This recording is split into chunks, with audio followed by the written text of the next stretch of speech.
யானே பொய் என் நெஞ்சும் பொய் யானால் வினையேன் அழுதால் உனை பெறலாமே அப்படின்னுட்டு திருவாசகத்தில் சொல்லியிருக்கார் மாணிக்க வாசகர். நம்ம சிவபுராணத்தை பார்த்துட்டே வரோம்.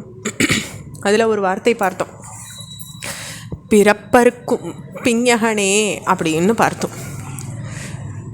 அப்போது சுவாமி நிறங்கள்வோர் ஐந்துடையாய் விண்ணோர்கள் ஏத்த மறைந்திருந்தாய் எம்பெருமான் வல்வினையேன் தன்னை அப்படின்னு வார்த்தை வருது. மறைந்திட மூடிய மாய இருளை. அப்போ தேவர்களுக்கும் ஐம்பொருளுகளுக்கும் விளங்காத மாதிரி தான் நீ மறைஞ்சிருக்க.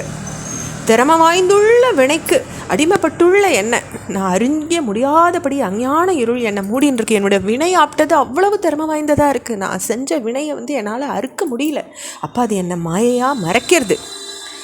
அப்போ இந்த பிரகிருதியில் கட்டுண்டு கிடக்கிறவன் ஜீவன். அந்த ஜீவன் மாயை மறைக்க உன்னை பார்க்க முடியலையே அப்படின்னு சொல்கிறார்.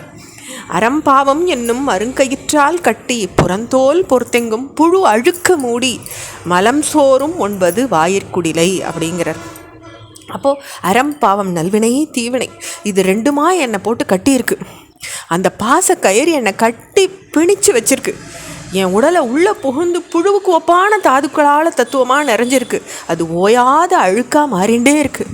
அத்தகைய ஒரு அமைப்பானது அந்த தோலில் போர்வையாக மூடிட்டு வைக்கப்பட்டிருக்கே. இப்படி என்னுடைய உடல் மலம் சோறும் 9 வாயிற்குடிலை மலங்க புலனைந்தும் வஞ்சனையை செய்ய. அப்போ இந்த மனம் தப்பாக தான் நினச்சின்னு இருக்கு. இந்த வஞ்சனையை தான் செஞ்சுன்னு இருக்கு. என்னோடய ஐம்பொறிகளும் நல்லதை செய்ய முடியலையே. என்னுடைய இந்திரியங்கள் என்னை ஏமாற்றி துன்பம் அடையும்படி தான் செய்யுது. நான் நல்லது காணும்படி என்னுடைய இந்திரியங்கள் என்னை இட்டு செல்லலை, என்னை துன்பமடைய இட்டு செல்றதே அப்படின்னு கவலைப்படுறார். விலங்கு மனத்தால் விமலா உனக்கு கலந்த அன்பாகி கசிந்து உள்புருகி அப்படிங்கிறார்.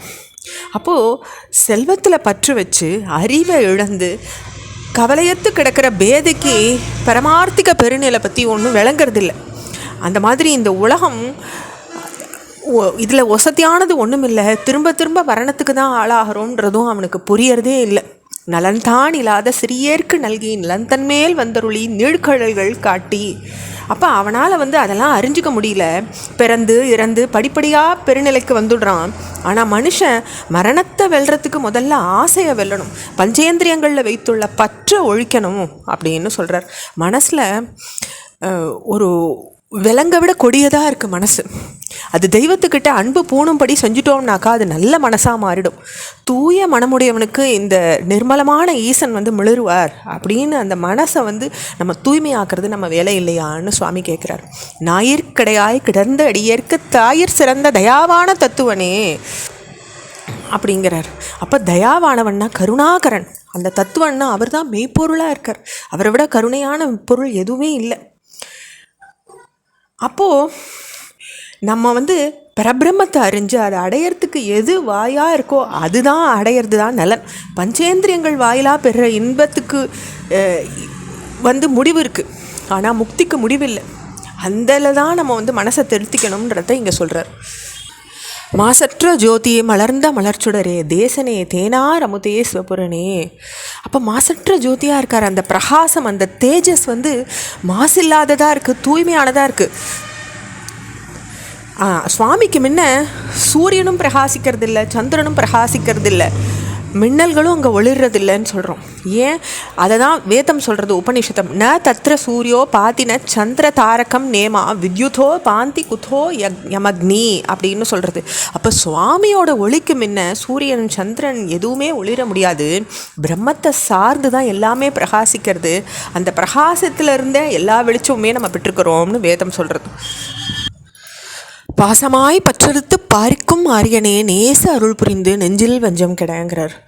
அப்போ பாசமான கட்டை அறுத்துண்டு என்னை உய்விக்கிற ஆச்சாரியனான நீதான் இருக்கப்பா. என்னை ஒன்றுபடுத்தி அருளை சொரிஞ்சு என் நெஞ்சுக்குள்ளே உள்ள குறைபாட்டை நீதான் அகற்றுன்னு இருக்க. என் மனசில் இருக்க அழுக்கெல்லாம் போக்கின்னு இருக்க. உன் அருளே அன்பு ஸ்வரூபமாக இருக்குது, அது எல்லாத்தையும் ஐக்கியப்படுத்துறதுங்கிறார். பேராது நின்ற பெருங்கருணை பேராரே அப்படிங்கிறார்.